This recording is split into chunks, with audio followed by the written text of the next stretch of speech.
आज से हम अपने चैनल पर एक नई सीरीज स्टार्ट करने जा रहे हैं जहां हम साउथ कोरिया की डेवलपमेंट, उसकी इकोनॉमी, उसके सिस्टम और उसके ग्राउंड रियलिटीज को डेप्थ में समझेंगे।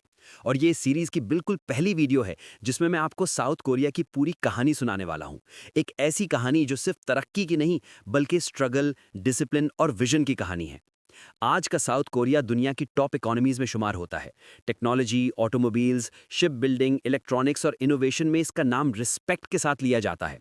लेकिन क्या आप जानते हैं कि सिर्फ कुछ डेकेड्स पहले ये मुल्क दुनिया के गरीब तरीन मुल्कों में शामिल था? 1950 से 1953 तक कोरियन वॉर ने इस मुल्क को बिल्कुल तबाह कर दिया था।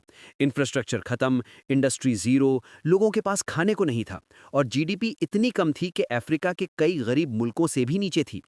उस वक्त शायद किसी ने भी इमेजिन नहीं किया होगा कि यही मुल्क फ्यूचर में सैमसंग, ह्यूंडई और एलजी जैसी ग्लोबल कंपनीज का घर बनेगा और दुनिया की सप्लाई चेन्स को कंट्रोल करेगा। साउथ कोरिया की असल कहानी शुरू होती है डिसिप्लिन और एजुकेशन से। 1960s में गवर्नमेंट ने डिसाइड किया कि अगर बचना है तो फोकस सिर्फ एक चीज पर होगा और वो है एजुकेशन और एक्सपोर्ट बेस्ड इकोनॉमी। हर फैमिली ने अपने बच्चों की तालीम को प्रायोरिटी बनाया, स्टूडेंट्स ने दिन रात मेहनत की, गवर्नमेंट ने इंडस्ट्रीज को सपोर्ट दिया और प्राइवेट सेक्टर को ग्लोबल मार्केट तक पुश किया। ये वो दौर था जब लोग 12-12 घंटे फैक्ट्रीज में काम करते थे। सैलरीज कम थी लेकिन विजन बड़ा था। गवर्नमेंट ने 5 ईयर प्लान्स इंट्रोड्यूस किए, heavy industries, steel plants, ship building yards और इलेक्ट्रॉनिक्स मैन्युफैक्चरिंग पर फोकस किया और धीरे धीरे साउथ कोरिया ने इंपोर्ट करने के बजाय एक्सपोर्ट करना स्टार्ट कर दिया। 1980s और 1990s तक आते आते ये मुल्क एशिया के टाइगर्स में शामिल हो चुका था। इंटरनेट इंफ्रास्ट्रक्चर स्ट्रांग हुआ, रिसर्च एंड डेवलपमेंट पर इन्वेस्टमेंट बढ़ी और यूनिवर्सिटीज को ग्लोबल लेवल पर लाया गया।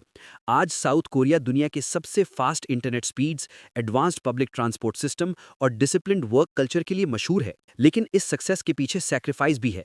यहाँ का वर्क कल्चर टफ माना जाता है, कंपटीशन हाई है, स्टूडेंट्स पर प्रेशर होता है और एम्प्लॉयज से हाई परफॉर्मेंस एक्सपेक्ट की जाती है। फिर भी सिस्टम स्ट्रांग है, लॉ फॉलो होता है, करप्शन कम है और मेरिट को इंपॉर्टेंस दी जाती है। एक और इंपॉर्टेंट फैक्टर नेशनल यूनिटी था। लोगों ने अपने पर्सनल कंफर्ट से ज्यादा नेशनल डेवलपमेंट को इंपॉर्टेंस दी और इसी वजह से इंफ्रास्ट्रक्चर इतनी तेजी से डेवलप हुआ। आज अगर आप सोल की स्काईलाइन देखें, बुलेट ट्रेन्स देखें, स्मार्ट सिटीज देखें तो ये सब 60 साल की कंसिस्टेंट प्लानिंग का रिजल्ट है।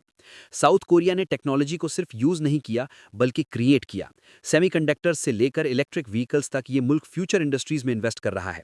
इस सीरीज में हम डिटेल से बात करेंगे कि यहाँ का एजुकेशन सिस्टम कैसे काम करता है, जॉब्स का स्ट्रक्चर क्या है, वर्क कल्चर की रियलिटी क्या है, वीजाज और इमिग्रेशन सिस्टम कैसे ऑपरेट करता है और ग्राउंड रियलिटी क्या है जो अक्सर लोग सोशल मीडिया पर नहीं बताते। ये सीरीज सिर्फ तारीफ के लिए नहीं होगी बल्कि बैलेंस्ड एनालिसिस होगी जहां हम पॉजिटिव्स और चैलेंजेस दोनों डिस्कस करेंगे ताकि जो लोग साउथ कोरिया आने का प्लान कर रहे हैं या यहां सेटल होने का सोच रहे हैं वो इन्फॉर्म्ड डिसीजन ले सके। आज की इस पहली वीडियो का मकसद आपको यह समझाना था कि डेवलपमेंट ओवरनाइट नहीं होती, उसके लिए long term vision, strict policies, hard working nation और कंसिस्टेंट लीडरशिप चाहिए होती है। और साउथ कोरिया इसकी लिविंग एग्जाम्पल है। आने वाली वीडियोस में हम इस कहानी को और गहरा करेंगे और हर सेक्टर को ब्रेक डाउन करेंगे ताकि आपको सिर्फ सरफेस लेवल इन्फॉर्मेशन नहीं बल्कि रियल समझ मिले। अगर आप साउथ कोरिया की real life, work culture, jobs, visas और ग्राउंड रियलिटी पर और पावरफुल और ऑनेस्ट वीडियोस देखना चाहते हैं तो वीडियो को लाइक करें, द कासिम कोरिया को सब्सक्राइब करें और कमेंट में लिखें कोरिया।